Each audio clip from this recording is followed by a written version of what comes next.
subscribe masuk surga. Like, komen cepat kaya.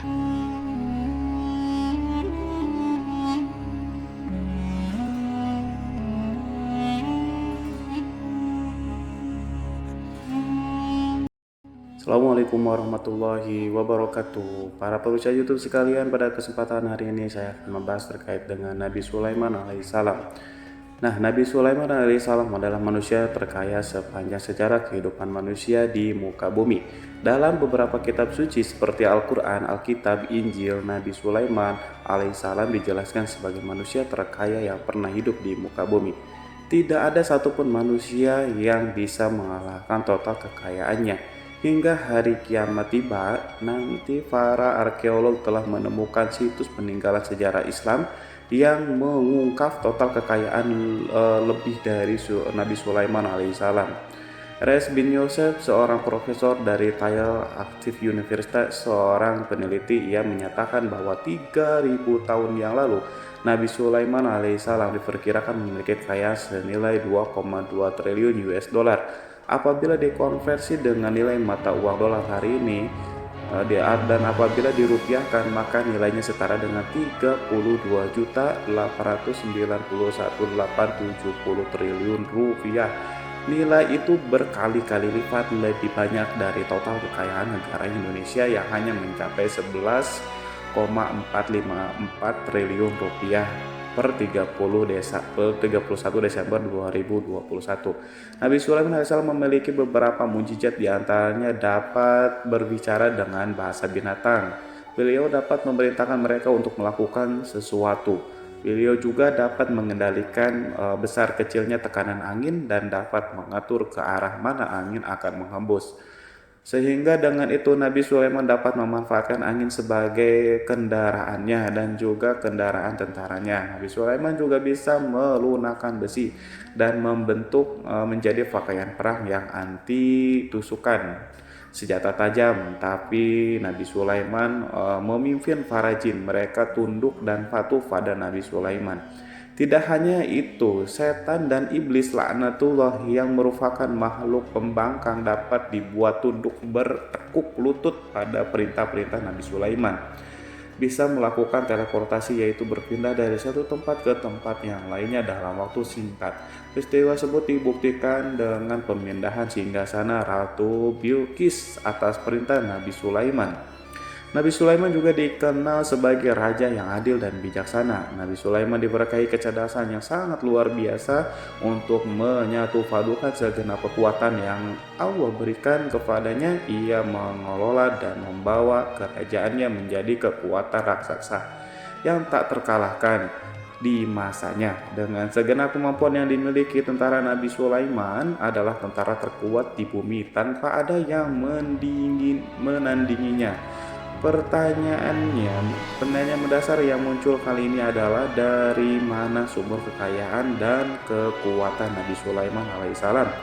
Untuk mendapatkan jawabannya dari pertanyaan itu, simak video ini sampai akhir. Sebelum itu, mari bantu channel ini untuk terus berkembang dengan cara subscribe dan nyalakan tanda loncengnya, juga like, komentar yang positif, berikan share juga pada video ini. Semoga bernilai amal jariah karena ikut mensiarkan kisah Islam pada masyarakat Islam dan dunia. Terima kasih. Bismillahirrahmanirrahim.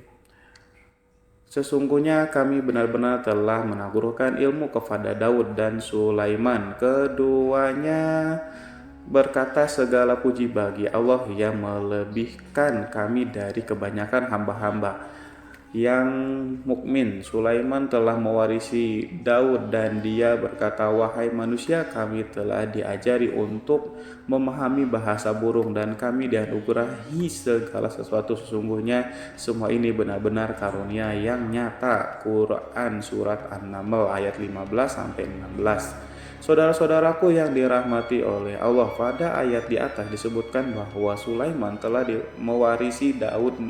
Nabi Sulaiman mewarisi Nabi Daud dalam sisi kenabian dan kekuasaan, bukan mewarisi harta, karena para nabi tidak mewarisi harta sebab sepeninggalan mereka harta para nabi menjadi sedekah bagi orang-orang yang ada di sekitar mereka, yaitu orang-orang fakir dan orang-orang yang membutuhkan, dan harta para nabi tidak dikhususkan bagi kalangan keluarganya. Rasulullah bersabda, kami para nabi tidak mewariskan Nabi Sulaiman mewarisi kenabian dari Nabi Daud. Ini adalah hal yang jelas Allah telah memilihnya sebagai nabi dari Bani Israel. Begitu juga Allah telah memberinya kekuasaan kerajaan sehingga ia menjadi pemimpin Bani Israel. Barangkali sesuatu yang paling penting yang diwarisi oleh Nabi Sulaiman dari Nabi Daud adalah tradisi militer. Kemajuan militer yang dahsyat telah berpindah kepada Nabi Sulaiman. Nabi Daud sebenarnya adalah seorang pengembala kambing yang sangat miskin, tapi seiring dengan perjalanan waktu, ia menjadi komandan pasukan yang tiada tandingannya. Nabi Daud alaihissalam mengetahui bahwa kekuatan hakiki yang mengatur alam semesta adalah kekuatan Allah Subhanahu wa taala. Ketika Nabi Daud mengulurkan tangannya dan memegang potongan batu, lalu beliau melemparkannya dengan ketapelnya ke arah Jalut. Nah, kepala Jalut retak dan ambruk menghantam tanah. Ini sebagai bentuk demonstrasi kekuatan darinya. Kehadiran Nabi Daud mengubah pasukan Bani Israel di mana mereka sebelumnya lari jika berhadapan dengan musuh, maka kini keberadaan mereka mulai diperhitungkan di masa kehidupan Nabi Daud. Mengalami peperangan yang sangat banyak, tapi Al-Quran tidak menceritakan secara terperinci hal itu. Al-Quran adalah kitab dakwah di jalan Allah, bukan kitab sejarah. Al-Quran hanya menceritakan di dalam Quran surat ayat 20, dan kami kuatkan kerajaan Daud. Ayat tersebut berarti bahwa Nabi Daud belum pernah terkalahkan dalam peperangan yang diikutinya. Di samping dukungan yang Allah berikan kepadanya, juga pasukan dan rakyat di mana mereka adalah orang-orang yang bertauhid, menyerahkan diri kepada Allah. Allah SWT mengajarkan kepada Nabi Daud hal-hal yang menjadikan pasukannya memiliki keistimewaan yang dengannya mereka dapat mengalahkan pasukan-pasukan lain, pasukan-pasukan besar yang ada di bumi pada saat itu. Allah Subhanahu wa taala telah berfirman dalam Quran surat Saba ayat 10, dan kami telah melunakkan besi untuknya. Baju besi mungkin akan menjadi masalah dalam benak kita ketika orang-orang akan berperang. Baju besi cukup mengganggu gerakan mereka. Kita bisa membayangkan ketika ada dua orang berperang, salah satunya dapat bergerak bebas sementara yang lainnya tidak leluasa bergerak karena tertahan dengan pakaiannya. Namun dengan kekuasaan Allah, Nabi Daud dapat melunakkan besi dan membuat baju besi menjadi ringan yang mudah untuk digunakan.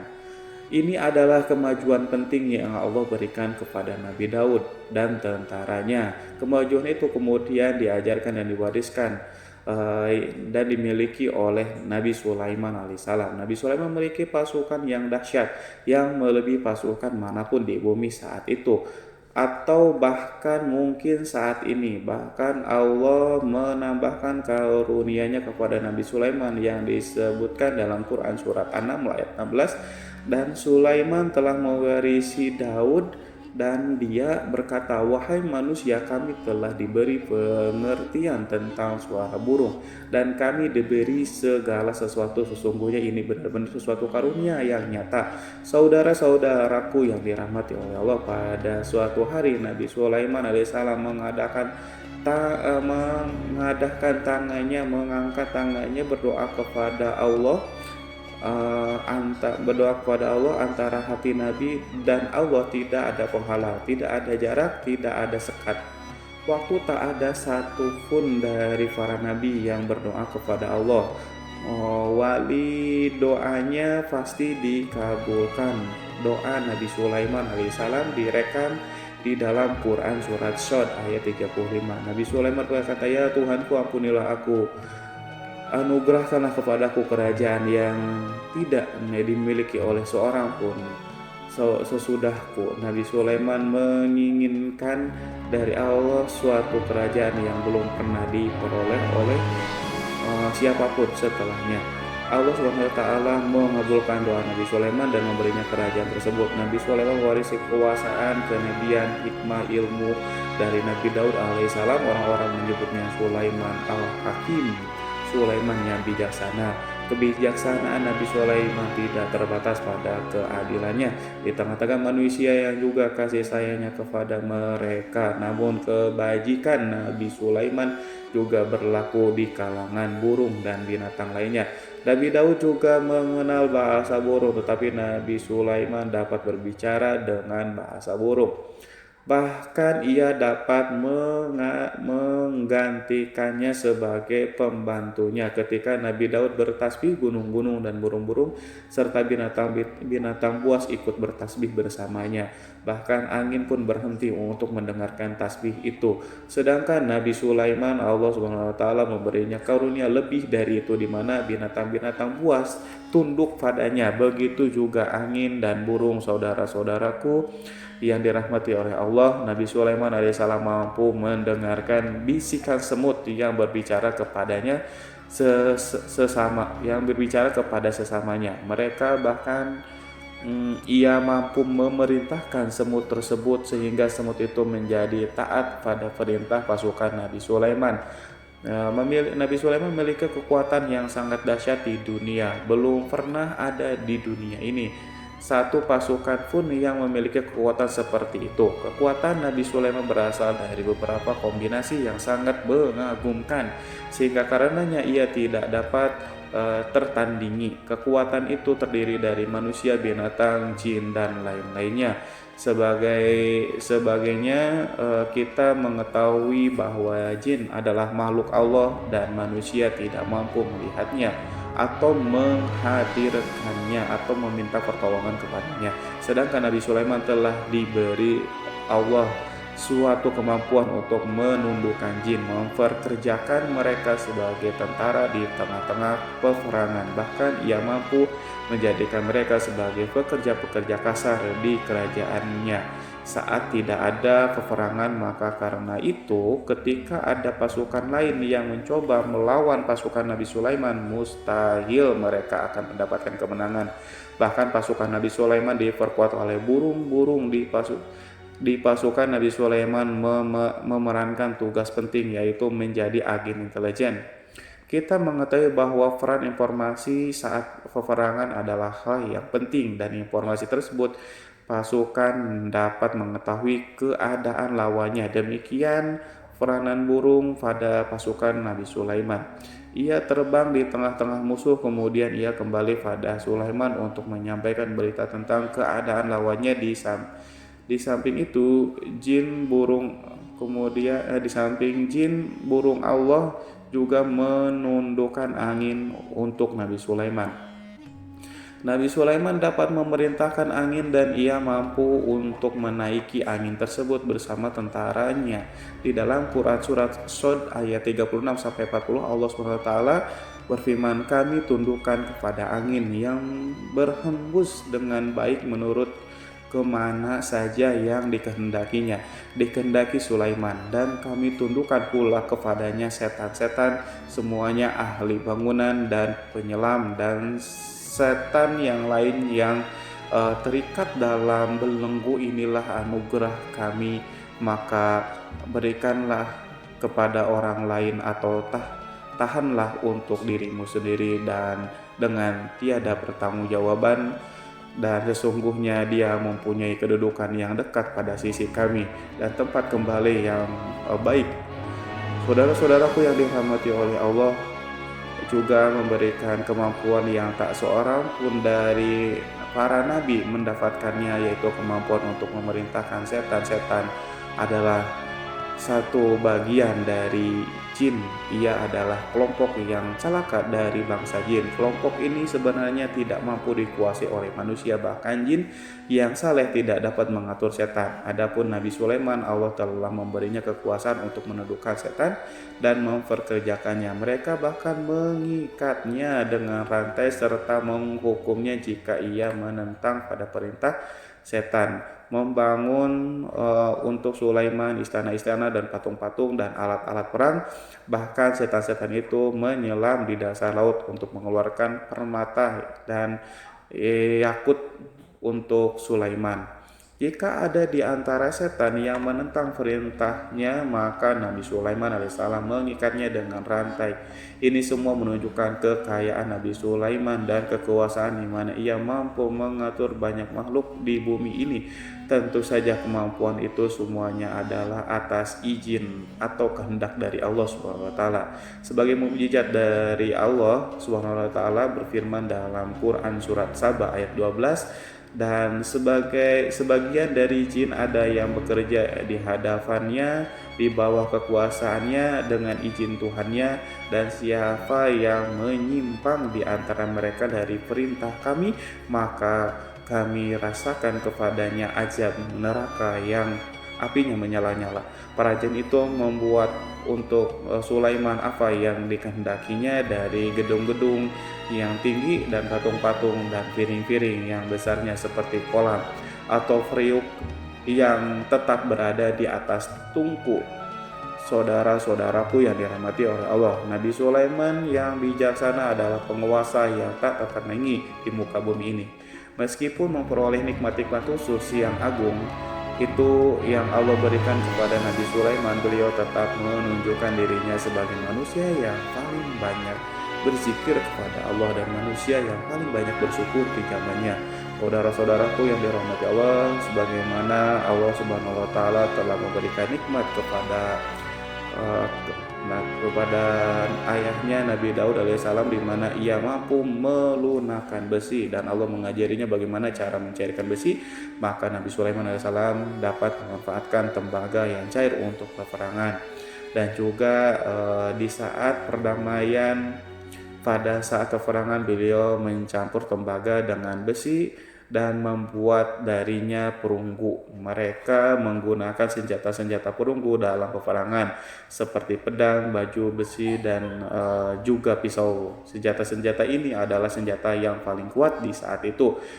Sedangkan di saat damai, tembaga digunakan untuk membuat bangunan, perhiasan, dan sebagainya. Meskipun Nabi Sulaiman mendapatkan banyak nikmat yang besar ini dan karunia yang khusus, Allah Subhanahu wa taala mengujinya dengan suatu ujian yang dahsyat, ujian yang akan selalu datang kepada seorang hamba yang soleh. Ketika hamba itu mendapatkan kedudukan besar, maka ujiannya pun menjadi besar. Allah Subhanahu wa taala menguji Nabi Sulaiman dengan penyakit. Saudara-saudaraku, ujian yang dialami Nabi Sulaiman diceritakan oleh Fakhrur Razi Sulaiman, diuji dengan suatu penyakit yang keras, di mana bahkan saat itu tidak mampu mengatasi sakitnya Nabi Sulaiman karena saking kerasnya, sehingga para dokter dari kalangan manusia dan jin tidak mampu menghilangkan penyakit itu.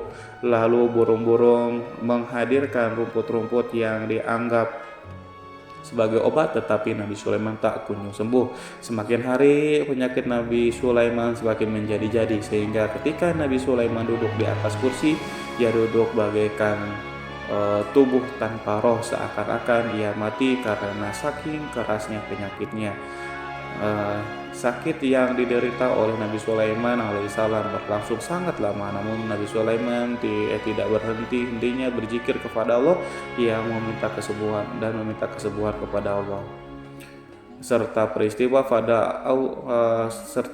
pada Allah dan mengungkapkan rasa cinta kepadanya.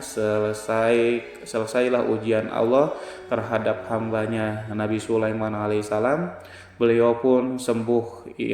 Ini Nabi Sulaiman merasakan kembali kesehatan setelah ia mengetahui segala kejayaan dan segala kekuasaan serta segala kebesarannya tidak lagi mampu menghilangkan penyakit yang dideritanya.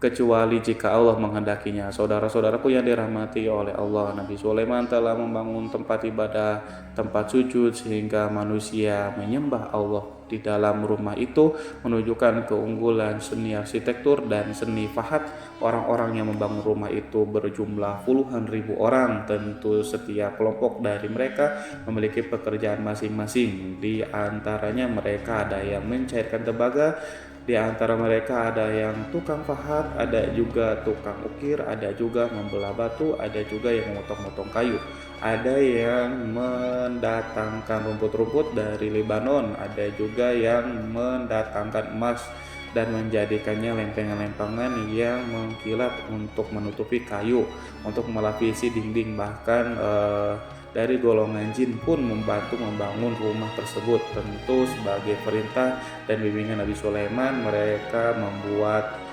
patung-patung yang besar, membuat bejana yang besar untuk tempat makan para tentara dan pekerja, yaitu bejana seperti gunung. Karena saking beratnya dan besarnya, mereka juga membuat tempat-tempat minum yang besarnya seperti kolam.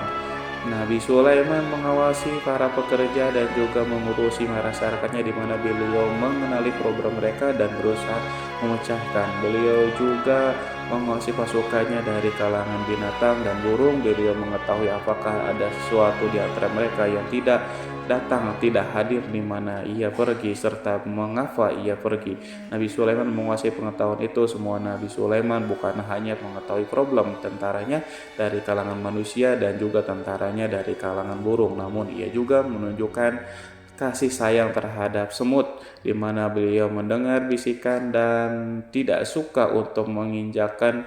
Nabi Sulaiman selalu menundukkan kepalanya ke bumi sebagai bentuk rasa rendah diri dan syukur kepada Allah Subhanahu wa taala. Pada saat itu, hari Nabi Sulaiman berjalan di depan tentaranya dan tiba-tiba ia mendengar suara semut yang berkata kepada teman-temannya dari kalangan semut, yaitu terrekam dalam Al-Quran surat An-Nahl ayat 18 sampai 19. Wahai semut, semua masuklah ke dalam sarang-sarangmu agar kamu tidak terinjak oleh Sulaiman dan tentaranya, sedangkan mereka tidak menyadari. Nabi Sulaiman alaihissalam tersenyum mendengar itu, berarti ia berdoa, ya Allah Tuhanku, berilah aku ilham untuk tetap mensyukuri nikmat-Mu yang telah Engkau anugerahkan kepadaku dan kepada orang tuaku, ibu bapakku, dan untuk mengerjakan amal saleh yang Kau ridhoi, dan masuklah aku ke dalam rahmat-Mu dan dalam golongan hamba-hamba-Mu yang saleh. Saudara-saudaraku yang dirahmati Allah, meskipun Nabi Sulaiman mendapatkan kekuasaan dan memiliki tentara yang besar, namun beliau menunjukkan kasih sayang terhadap bangsa semut. Beliau mendengarkan fisiknya dan melihat semut yang ada di depannya. Oleh karena itu ia tak mungkin baginya untuk menginjak golongan semut itu. Nabi Sulaiman bersyukur kepada Allah yang telah memberinya nikmat itu, yaitu nikmat rahmat dan kasih sayang. Di samping itu, Nabi Sulaiman alaihissalam adalah orang yang paling kaya di dunia. Istananya terbuat dari kayu gaharu yang memiliki bau dan harum. Istananya terbuat dari emas dan terkadang dari kristal. Beliau juga memiliki kursi besar yang terbuat dari emas dan permata. Istana Nabi Sulaiman merupakan istana yang paling besar di dunia. Nabi Sulaiman menggunakan pakaian dari emas dan permata. Meskipun demikian, Nabi Sulaiman tetap menunjukkan sebagai hamba yang berserah diri dan rendah diri di hadapan Allah Subhanahu wa taala dan sederhana di depan manusia. Nabi Sulaiman yang merendahkan dirinya di hadapan Allah, ia selalu sujud kepada Allah sebagaimana ayahnya yang selalu bertasbih kepada Allah. Nabi Sulaiman selalu melantunkan lagu-lagu cinta ilahi dan hanya memuji Allah Subhanahu wa taala. Pada suatu hari Nabi Sulaiman mengeluarkan perintah kepada pasukannya untuk bersiap-siap. Kemudian Nabi Sulaiman keluar dan memeriksa pasukannya satu demi satu. Pasukannya diteliti. Kelompok yang pertama adalah kelompok manusia. Nabi Sulaiman memperhatikan kesiapan mereka, lalu Nabi Sulaiman mengeluarkan perintah kepada mereka. Kemudian Nabi Sulaiman memeriksa kelompok jin dan menyampaikan perintahnya kepada mereka. Beliau memenjarakan jin yang tampak bermalas-malasan. Saat beliau saat bekerja lalu beliau memeriksa binatang dan berkata kepada mereka, apakah mereka sudah makan dengan baik? Apakah mereka tidur dengan nyenyak? Apakah ada yang mengadu pada mereka misalnya karena penyediaan sesuatu atau karena makanan yang tidak layak? Apakah di sana ada yang sakit dan lain sebagainya? Semuanya diperiksa oleh Nabi Sulaiman. Ketika Nabi Sulaiman merasa puas dengan semuanya, Nabi Sulaiman memasuki tenda tempat berkumpulnya para burung. Nabi Sulaiman alaihissalam kemudian memasuki tenda tersebut dan mengamati keadaan di sekitarnya sehingga beliau mengetahui bahwa ada satu burung yang tidak hadir, yaitu burung hudhud. Nabi Sulaiman alaihissalam kemudian berkata kepada yang diabadikan dalam surat An-Naml ayat 20, mengapa aku tidak melihat burung hudhud? Burung-burung yang lainnya tampak terdiam sebagai penghormatan dan mereka mendengarkan apa yang dikatakan pemimpin mereka Nabi Sulaiman. Nabi Sulaiman mengarah ke pandangannya pada semua burung dan tidak menemukan burung hudhud di antara mereka. Tak seekor burung pun yang mengetahui keberadaan burung hudhud. Absen pada apel wajib kali ini, Nabi Sulaiman memulai menampakkan kemarahannya. Apakah dia termasuk yang tidak hadir? Tiba-tiba seekor burung kecil memberanikan diri untuk berkata kepada Nabi Sulaiman, wahai Nabi yang mulia, seharusnya hudhud ada bersamaku kemarin untuk melaksanakan tugas penyelidikan. Ia adalah pemimpin misi itu, namun burung hudhud belum datang. Oleh karena itu aku tidak pergi bersamanya. Burung itu tampak gemetar karena Nabi Sulaiman bahwa hudhud tidak hadir dan tak seorang pun mengetahui kemana ia pergi. Hudhud pergi tanpa terlebih dahulu meminta izin kepada Nabi Sulaiman dan tidak memberitahu kemana keberadaannya. Dalam keadaan marah, Nabi Sulaiman berkata, sesungguhnya aku benar-benar akan mengazabnya dengan azab yang keras atau benar-benar menyembelihnya kecuali jika ia benar-benar datang kepadaku dengan alasan yang jelas. Kawanan burung-burung mengetahui bahwa Nabi Sulaiman sedang marah dan telah menetapkan untuk menyiksa burung hudhud atau menyembelihnya atau justru memaafkan dengan syarat ia datang dengan membawa alasan yang dapat menyelamatkan, atau dengan kata lain burung hudhud dapat memastikan bahwa ia melaksanakan tugas yang penting. Nabi Sulaiman menunjukkan kemarahannya yang besar sehingga siapapun merasa takut pada Nabi Sulaiman marah, maka kemarahannya akan membelak kebenaran. Kemudian beliau dapat melaksanakan ancaman dengan cara yang mudah. Seekor burung tanpa gemetar ketakutan melihat kemarahan Nabi Sulaiman. Lalu beliau mengeluarkan tangannya ke burung itu dan memegang kepalanya sehingga burung itu pun merasa tenang dan merasa takutnya hilang. Nabi Sulaiman kemudian pergi dari tempat burung dan menuju istananya. Nabi Sulaiman masih memikirkan keadaan burung hudhud. Seharusnya burung hudhud menjadi bagian penting dari badan intelijen. Apakah ia pergi untuk menyingkap sesuatu atau apakah ia pergi hanya untuk bermain-main? Nabi Sulaiman alaihissalam telah memperhatikan dan mengetahui bahwa burung hudhud adalah seekor burung yang cerdik dan juga fasih berbicara. Terkadang Nabi Sulaiman mendapati burung hudhud sedang bermain-main dan menunda-nunda pekerjaannya. Namun ketika Nabi Sulaiman melihatnya, burung hudhud memahami bahwa perbuatannya tidak benar sebab ia tidak boleh menyampur adukan antara waktu serius dan waktu bermain. Tidak lama setelah itu burung tiba-tiba di tempat para burung-burung yang lain berkata kepadanya, wahai Hud, pergilah engkau ke tempat Nabi Sulaiman. Jika ia mengetahui bahwa engkau telah sampai, jiwamu benar-benar terancam. Mendengar itu burung hudhud segera beranjak. Ia terbang menemui Nabi Sulaiman. Pada waktu itu Nabi Sulaiman sedang duduk bersama tentaranya yang lain. Burung hudhud berdiri. Ia telah mencanangkan untuk memulai pembicaraan dengan Nabi Sulaiman. Sebelum Nabi Sulaiman banyak bertanya kepadanya kemana dia pergi, ia berbagi sebagai bukti bahwa hudhud telah melaksanakan sesuatu tugas yang penting. Dalam Quran surat An-Nahl ayat 22, Burung hudhud telah berbicara, aku telah mengetahui sesuatu yang kamu belum mengetahuinya, dan kubawa kepadamu dari negeri Sabah untuk berita penting yang diyakini seakan-akan burung hudhud hendak berkata, aku adalah hudhud yang yang miskin, tapi aku mengetahui apa yang tidak engkau ketahui, dan aku datang kepadamu dari kerajaan Sabah dengan membawa berita yang sangat penting. Nabi Sulaiman nampak terdiam. Ia menunggu hudhud menyelesaikan kisah yang tertulis dalam Quran surat An-Naml ayat 23 sampai 24. Hudhud berkata, sesungguhnya aku menjumpai seorang wanita yang memerintah mereka dianugerahi segala sesuatu serta mempunyai singgasana yang sangat besar. Aku mendapati dia dan kaumnya menyembah matahari selain Allah, dan setan telah menjadikan mereka memandang indah perbuatan-perbuatan mereka, lalu menghalangi mereka dari jalan Allah sehingga mereka tidak mendapatkan petunjuk. Burung hudhud diam sejenak dan Nabi Sulaiman merasa bahwa hudhud menunjukkan kefasihan lisannya dan berbicara dengan baik kepadanya. Nabi Sulaiman berkata dalam Quran surat An-Nahl ayat 27 sambil menunjukkan senyum manisnya di wajah Nabi Sulaiman berkata, akan kami lihat apakah kamu benar wahai hudhud, ataukah kamu termasuk orang-orang yang berdusta. Seakan-akan burung hud ingin mengatakan aku tidak Diamnya Sulaiman membuat takut sehingga burung hudhud terdiam. Nabi Sulaiman terdiam karena berpikir, lalu ia memutuskan sesuatu. Setelah itu beliau mengangkat kepala lainnya dan meminta secari kertas dan pena. Nabi Sulaiman menulis surat singkat dan menyerahkannya kepada hudhud serta memerintahkan kepadanya dalam Quran surat An-Nahl ayat 24, pergilah dengan membawa suratku ini, lalu jatuhkanlah kepada mereka, kemudian berpalinglah dari mereka, lalu perhatikanlah apa yang mereka bicarakan. Al-Quranul Karim hanya ceritakan dalam Quran surat An-Naml bagaimana perginya hudhud dan bagaimana ia menyerahkan surat itu.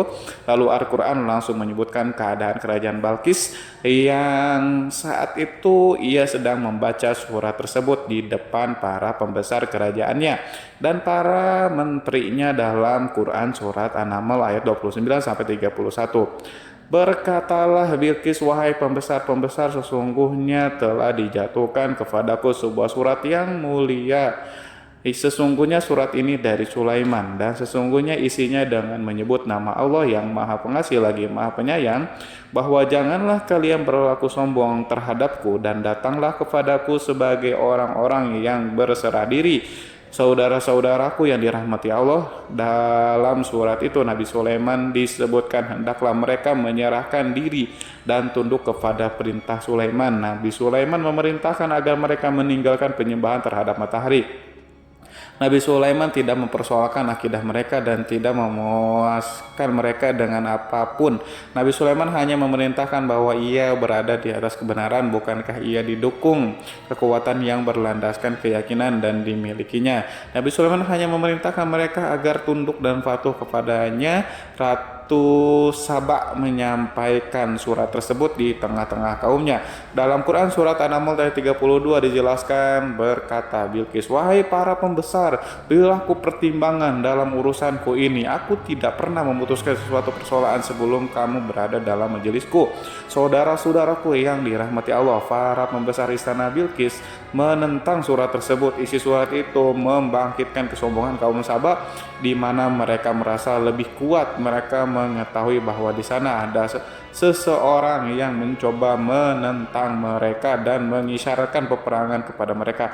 Lalu ia minta kepada mereka untuk memenuhi syarat-syarat sebelum terjadinya peperangan dan kekalahan dalam Quran surat An-Nahl ayat 33. Mereka menjawab, kita adalah orang-orang yang memiliki kekuatan dan juga memiliki keberanian yang sangat dalam. Peperangan dan keputusan berada di tanganmu, wahai rajaku. Maka pertimbangkanlah apa yang akan kamu perintahkan. Saudara-saudaraku yang dirahmati Allah, para pembesar kaum Sabah seakan ingin berkata kita siap untuk melaksanakan perang. Tampaknya ratu itu memiliki kebijakan yang lebih baik dari pembesar kaumnya.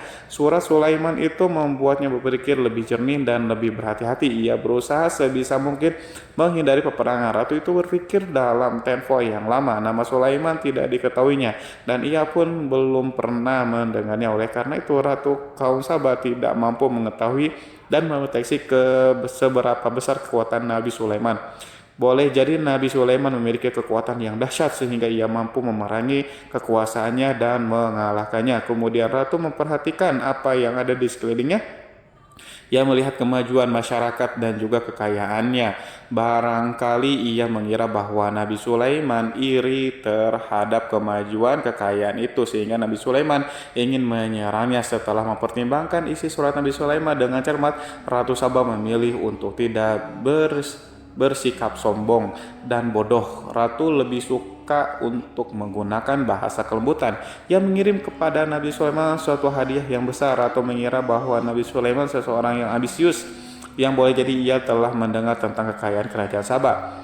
Para utusan pergi dengan membawa hadiah dari Ratu Saba. Ratu berharap agar mereka dapat memasuki kerajaan Nabi Sulaiman dan akan mengetahui kondisi kerajaan. Saat mereka pulang, Ratu ingin mendengar secara langsung dari mereka tentang bagaimana keadaan kaum Nabi Sulaiman dan pasukannya. Setelah mendapatkan informasi yang cukup, maka Ratu Bilqis dapat membuat sesuatu keputusan yang tepat. Ratu menyembunyikan apa yang terlintas dalam pikirannya, lalu ia berbicara kepada pembesar istananya bahwa ia dapat menyingkapi niat jahat Raja Sulaiman.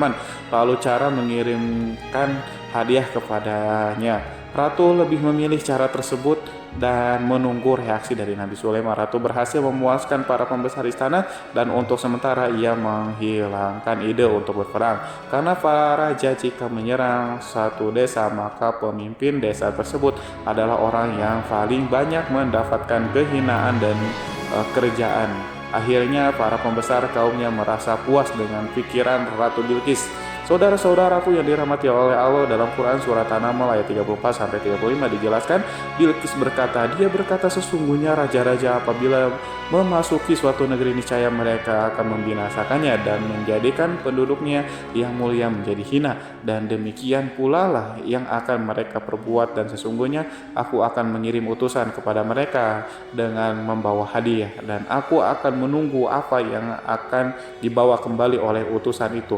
Saudara-saudaraku yang dirahmati Allah, kemudian sampailah hadiah dari Ratu Bilqis kepada Nabi Sulaiman. Para intelijen Nabi memberitahunya bahwa utusan Bilqis datang dengan membawa hadiah. Nabi Sulaiman langsung mengetahui bahwa Ratu Bilqis itu sengaja mengirim orang-orangnya untuk mengetahui atau mendapatkan informasi tentang kekuatannya. Lalu setelah itu ia akan mengambil keputusan atau mengambil sikapnya kepada kerajaan Nabi Sulaiman. Sulaiman segera memanggil semua pasukannya untuk berkumpul. Utusan Bilqis segera memasuki istana. Nabi Sulaiman yang dipenuhi dengan pasukan besar yang bersenjata melihat itu, utusan Ratu Bilqis tercengang dan ia terkejut ketika mereka melihat kekayaan yang mereka bawa tidak ada apa-apanya dibandingkan apa yang ada di sana. Hadiah mereka tanpa tidak berarti, emas yang mereka bawa tanpa tidak memiliki makna. Saat mereka memasuki istana Nabi Sulaiman yang terbuat dari kayu-kayu pohon gaharu, ia mengeluarkan bau yang harum serta dihiasi dengan emas permata. Para utusan Ratu Bilqis berdiri bersama Nabi Sulaiman dan menyaksikan bagaimana Nabi Sulaiman mengendalikan pasukannya. Kemudian mereka mulai berpikir tentang kekuatan dan kualitas pasukan Nabi Sulaiman. Betapa kagetnya mereka ketika melihat di tengah-tengah pasukan itu terdapat singa, burung, dan tentara dari kalangan manusia yang mampu terbang. Mereka pun sadar bahwa mereka di hadapan pasukan yang tiada tersaingi. Demonstrasi pasukan Nabi Sulaiman. Kemudian para utusan ratu dipersilahkan maju ke tempat hidangan makanan. Para utusan itu sangat terkejut ketika melihat berbagai macam makanan dari penjuru dunia ada di depannya, dan di antara makanan itu terdapat pula makanan yang biasa ditemukan di negeri mereka, tetapi mereka melihat bahwa makanan itu memiliki rasa yang lebih istimewa. Selain itu, piring-piring yang ada di depannya mereka dan dijadikan tempat makanannya terbuat dari emas, dan mereka dilayani oleh laki-laki yang berhias dengan emas. Ratu mereka pun tidak mengenakan hiasan itu di meja makanan itu. Terdapat burung, ikan laut, dan berbagai macam daging yang mereka tidak mampu lagi membedakan daging apa itu. Nabi Sulaiman tidak makan bersama mereka, tapi beliau makan dengan menggunakan piring yang terbuat dari kayu. Beliau memakan roti yang kering yang dicampur dengan minyak. Inilah makanan yang dipilih Nabi Sulaiman. makan bersama mereka dalam keadaan diam. Mereka merasa kehadiran Nabi Sulaiman menciptakan suatu wibawa yang luar biasa. Selesai perjamuan itu, makanan itu sudah selesai. Lalu dengan sangat malu mereka menyerahkan hadiah dari Ratu Bilqis kepada Nabi Sulaiman. Hadiah itu berupa emas. Bagi mereka hadiah itu sangat bernilai tinggi, tapi di sini hadiah itu tampaklah kecil di hadapan kekayaan Nabi Sulaiman yang sangat mengagumkan. Nabi Sulaiman memperhatikan hadiah ratu itu dan berkata dalam Quran surat An-Nahl ayat 36, maka tatkala utusan itu sampai pada Sulaiman, Sulaiman berkata, apakah patut kamu menolong aku dengan harta? Maka apa yang diberikan Allah kepadaku lebih baik daripada apa yang diberikannya kepadamu, tetapi kamu merasa bangga dengan hadiahmu. Saudara-saudaraku, Raja Sulaiman menyingkap dengan kata-katanya yang singkat itu penolakannya terhadap hadiah mereka. Ia memberitahu utusan itu bahwa ia tidak menerima.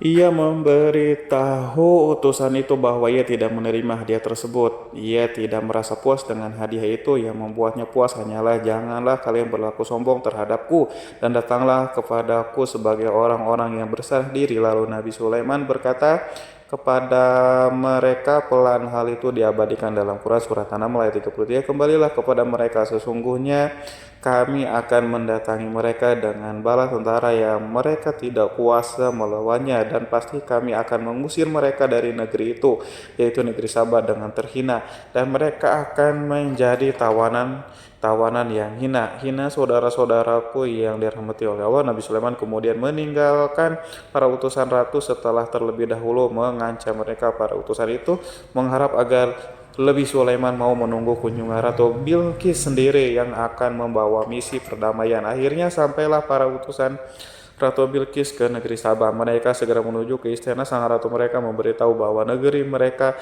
ada di ujung tanduk. Mereka menceritakan kepada ratu tentang kekuatan Nabi Sulaiman dan tidak mungkin bagi mereka mampu melawannya. Mereka meyakinkan Ratu Bilqis bahwa ia harus mengunjunginya dan melihat sendiri bagaimana kebesaran kerajaan Nabi Sulaiman. Kemudian ratu menyiapkan dirinya untuk pergi menuju kerajaan Nabi Sulaiman dan sudah duduk di kursi kerajaan di tengah-tengah para pembesarnya dan para menterinya serta para komandan pasukan. Beliau berpikir tentang sosok Bilqis. Sulaiman mengetahui bahwa Bilqis menuju tempatnya.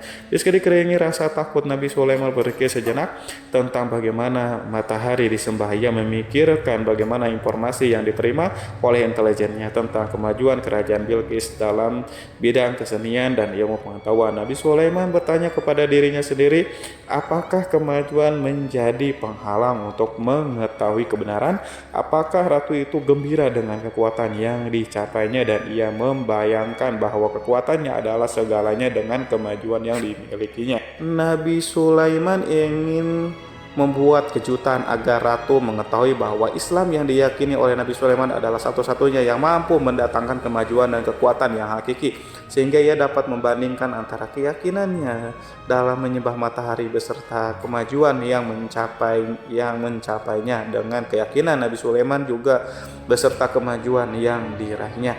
Saudara-saudaraku yang dirahmati oleh Allah, para mata-mata Nabi Sulaiman telah memberitahu bahwa hal yang sangat disegani dan dikagumi oleh kaum Bilqis adalah kerajaan Sabah, yaitu singgasana Raja Bilqis. Singgasana itu terbuat dari emas dan batu mulia. Singgasana tersebut dijaga oleh penjaga yang sangat disiplin, di mana mereka tidak pernah lalai sedikit pun.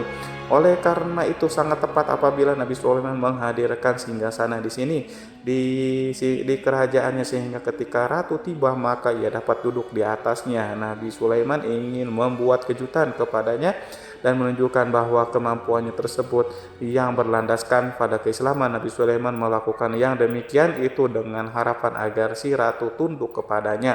Ide itu terlintas dalam diri Nabi Sulaiman, lalu ia mengangkat kepalanya dan menoleh kepada anak buahnya. Hal itu diabadikan dalam Quran surat An-Naml ayat 36. Wahai para pembesar-pembesar, siapakah di antara kalian yang sanggup membawa singgasananya kepadaku sebelum mereka datang kepadaku. Sebagai orang-orang yang berserah diri, saudara-saudaraku, perhatikanlah ungkapan pikiran Nabi Sulaiman tersebut. Semua pemikirannya berkisar tentang keislaman para penyembah matahari, tentang bagaimana beliau dapat memberikan petunjuk kepada mereka di jalan Allah. Yang pertama menjawab pertanyaan Nabi Sulaiman adalah jin Ifrit dari kalangan jin yang Allah telah menundukkan mereka kepada Nabi Sulaiman. Dalam Quran surah Al-An'am ayat 39 berkata Ifrit yang cerdik dari golongan jin, aku akan datang kepadamu dengan membawa singgasana itu kepadamu sebelum kamu berdiri dari tempat dudukmu. Sesungguhnya aku benar-benar kuat untuk membawanya lagi. Dapat dipercaya Nabi Sulaiman berdiri dari tempat duduknya setelah 1 jam atau 2 jam, namun jin itu berjanji kepadanya untuk menghadirkan singgasana Bilqis. Sebelum itu istana Nabi di Palestina, sedangkan istana Bilqis terletak di Yaman. Antara singgasana tersebut dengan singgasana Nabi Sulaiman berjarak lebih dari ribuan mil. Barangkali pesawat yang cepat sekalipun yang kita kenal hari ini tidak akan mampu membawa dan mendatangkan di istana itu dalam waktu 1 jam. Tetapi masalahnya di sini berhubungan dengan kekuatan jin yang serba misterius. Nabi Sulaiman alaihissalam tidak mengomentari sedikit pun terhadap apa yang dikatakan oleh Ifrit dari golongan jin. Tampaknya ia menunggu tanggapan lain yang mampu menghadirkan singgasana Bilqis yang lebih cepat dari jin. Nabi Sulaiman menoleh kepada seseorang di sana yang duduk di atas naungan. Hal itu diceritakan dalam Quran surat An-Naml ayat 40. Berkatalah seorang yang mempunyai ilmu dari Alkitab, aku akan membawa singgasana itu kepadamu sebelum matamu berkedip. Maka tatkala Sulaiman melihat singgasana itu terletak di hadapannya, ia pun berkata, ini termasuk karunia Tuhanku untuk mencoba aku. Apakah aku akan bersyukur atau mengingkari nikmatnya? Dan barang siapa yang bersyukur, maka sesungguhnya dia bersyukur untuk kebaikan dirinya sendiri. Dan barang siapa yang ingkar, maka sesungguhnya Tuhanku maha kaya lagi maha mulia.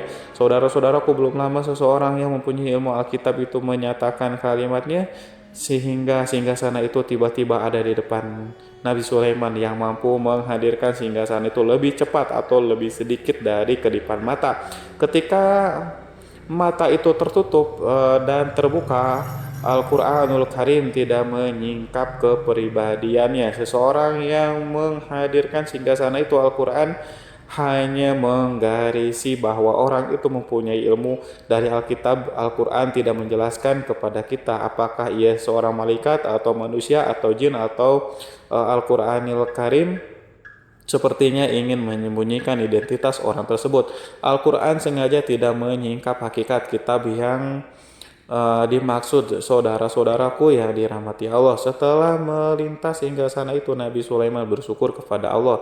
Ia mulai memperhatikan singgasana sang ratu. Singgasana tersebut merupakan simbol pembangunan dan juga kemajuan, tetapi tampaknya ia hanya sesuatu yang biasa saja jika dibandingkan dengan kekuatan dan kekuasaan. Khawatir kebesaran ciptaan yang dibuat oleh manusia dan jin di kalangan Nabi Sulaiman memikirkan dalam tempo yang sangat lama singgasana Ratu Bilqis itu. Kemudian beliau memerintahkan agar singgasana itu diperbaiki sehingga saat Ratu Bilqis datang, lebih Sulaiman akan memujinya. Apakah Ratu Bilqis dapat mengenali singgasananya ataukah tidak? Di dalam Al-Quran surat An-Naml ayat 21 Nabi Sulaiman berkata, ubahlah baginya singgasana maka kita akan melihat apakah dia mengenal ataukah dia termasuk orang-orang yang tidak mengenalnya. Saudara-saudaraku yang dirahmati Allah, Sulaiman memerintahkan agar dibangun istana yang akan digunakan untuk menyambut Ratu Bilqis.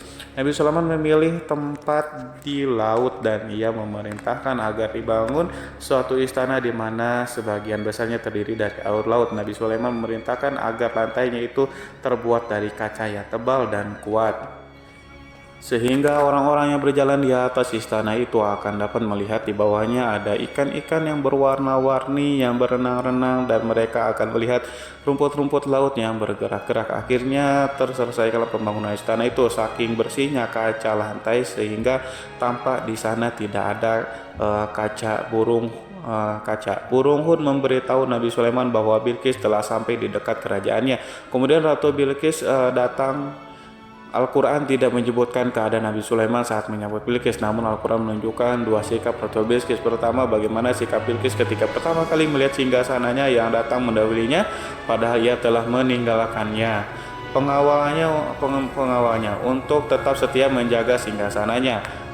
Keadaan kedua adalah keadaan di depan istana yang dibangun untuk penyambutan Ratu Bilqis. Istana penuh dengan permata yang berenang di bawahnya ikan-ikan.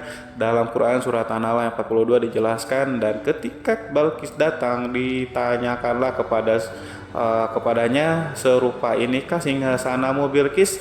Menjawab seakan-akan singgasana ini adalah singgasanaku. Kami telah diberi pengetahuan sebelumnya dan kami adalah orang-orang yang berserah diri. Saudara-saudaraku pada dialek di atas. Bilqis melihat singgasananya dan ia tercengang saat mengetahui bahwa itu adalah singgasana miliknya. Namun ia kemudian mulai ragu karena melihat tidak sepenuhnya itu singgasana miliknya. Jika itu benar-benar miliknya, lalu bagaimana ia datang mendahulinya? Dan bila bukan singgasananya, maka bagaimana Sulaiman dapat meniru sepersis dan seteliti itu, padahal Sulaiman tidak pernah sekalipun pergi ke kerajaannya. Nabi Sulaiman berkata saat melihat Bilqis mengamati singgasananya, "Apakah ini singgasanamu?" Dia sangat kebingungan, namun setelah itu ia menjawab, "Sepertinya benar." Nabi Sulaiman berkata lagi, "Kami telah diberi ilmu sebelumnya dan kami sebagai orang-orang muslim saudara-saudaraku yang dirahmati oleh Allah." Melalui pertanyaan itu Nabi Sulaiman ingin mengisyaratkan kepada Bilqis agar ia membandingkan antara keyakinannya beserta ilmu yang dicapainya dengan keyakinan Nabi Sulaiman yang muslim beserta kata pengetahuan yang telah diraihnya penyembahan terhadap matahari dan pencapaian ilmu yang dicapai oleh Bilqis, tanpa tidak ada apa-apanya dibandingkan dengan ilmu Nabi Sulaiman dan keislamannya. Nabi Sulaiman telah mendahulunya dengan bidang ilmu karena keislamannya. Karena itu sangat mudah baginya untuk mengungguli Bilqis. Dalam ilmu-ilmu yang lainnya, demikianlah yang diisyaratkan pernyataan Sulaiman kepada Bilqis. Sahabat itu bahwa ini adalah singgasananya, di mana singgasana itu datang lebih dulu daripada dirinya. Beberapa bagian darinya telah diubah saat Bilqis masih di dalam perjalanan menuju ke tempat Nabi Sulaiman. Ia berpikir kemampuan apa yang dimiliki oleh Nabi Sulaiman. Ratu Bilqis tercengang melihat apa yang disaksikannya, yang berupa buah dari keimanan Nabi Sulaiman dan hubungannya dengan Allah SWT.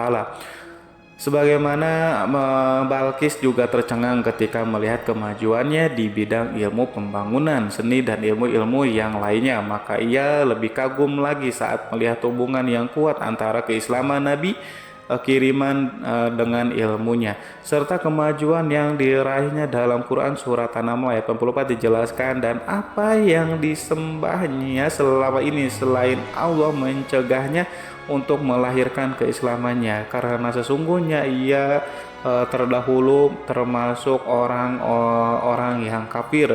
Saudara-saudaraku yang dirahmati Allah, tergoncanglah dalam benak Bilqis ribuan hal yang melihat keyakinan kaumnya runtuh di hadapan Nabi Sulaiman, yang menyadari bahwa matahari yang disembahnya hanya merupakan ciptaan Allah, di mana ia menggerakkannya untuk hamba-hambanya. Lalu terbitlah matahari, kebenaran di dalam dirinya atau hatinya diterangi oleh cahaya baru yang tidak akan tenggelam seperti tenggelamnya matahari.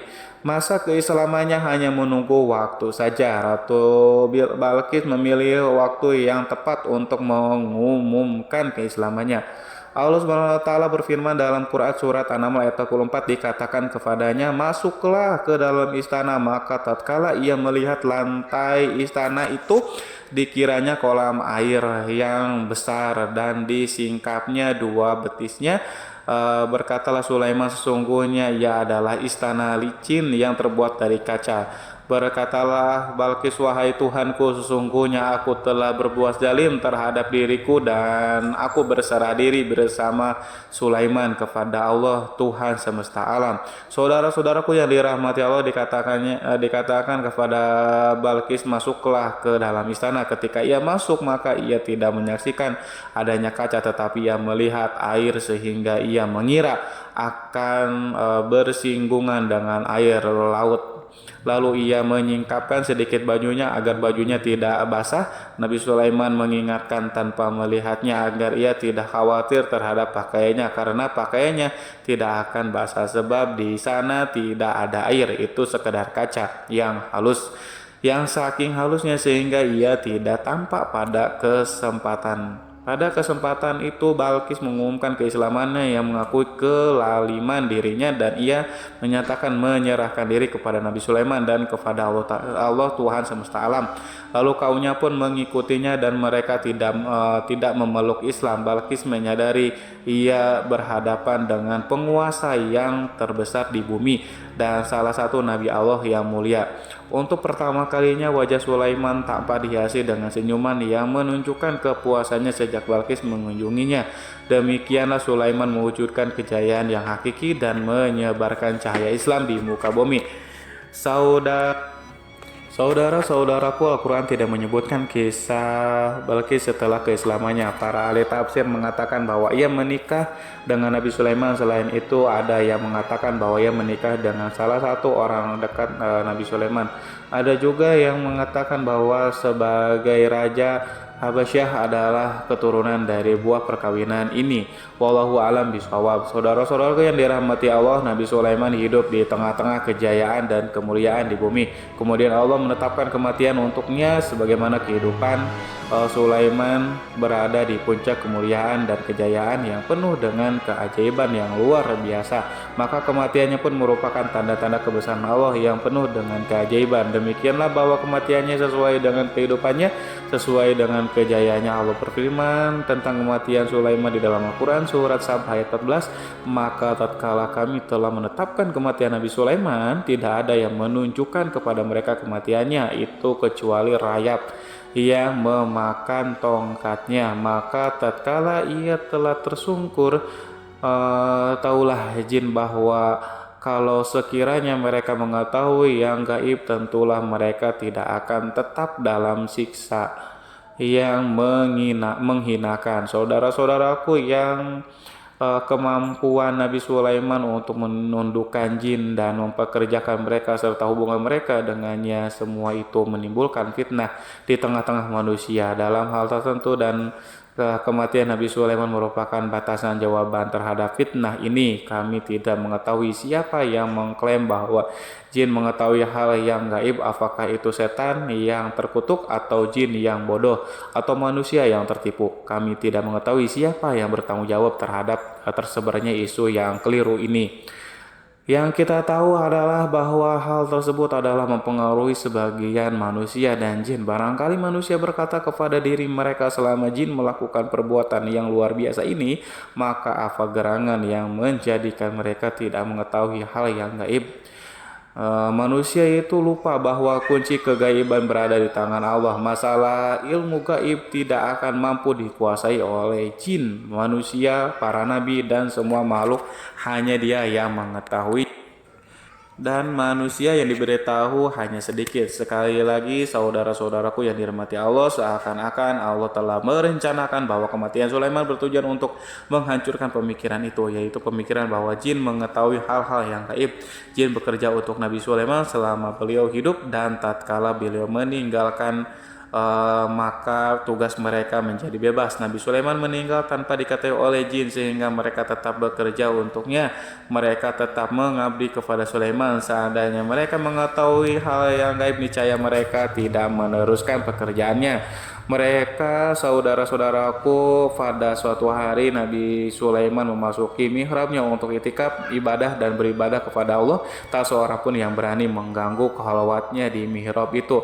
Mihrab Sulaiman terletak di puncak gunung dan dindingnya terbuat dari permata. Pada suatu hari Nabi Sulaiman duduk bersandar pada tongkatnya yang tampak tenggelam dalam tafakur. Beliau berzikir kepada Allah hingga rasakan untuk menguasainya. Lalu setelah itu malaikat maut menemuinya di mihrabnya.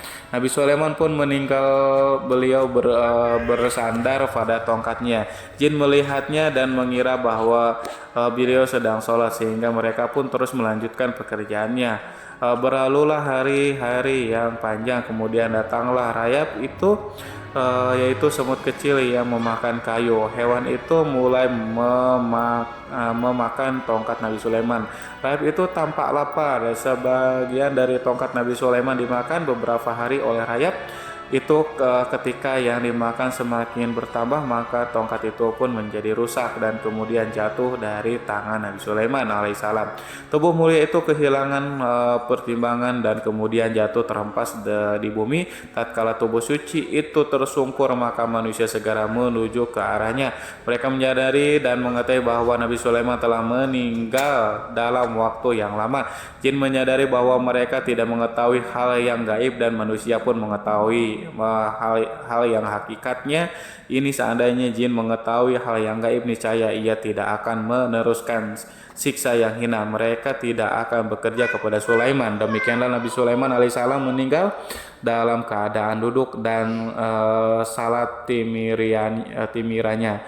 Lalu berita itu tersebar bagaikan api di bumi. Manusia, burung, dan binatang buas mengantarkan jenazah Nabi Sulaiman. Sekawanan burung tanpa sedih dan menangis. Semua makhluk bersedih. Akhirnya tak seorang pun mengetahui bahwa burung di bumi meninggal seorang yang memahami pembicaraan burung, binatang-binatang, jin, dan yang lainnya. Sebagian burung-burung itu berkata betapa beratnya kehidupan di tengah orang-orang yang tidak mengetahui pembicaraan kita. Wallahu a'lam bishawab. Wassalamualaikum warahmatullahi wabarakatuh.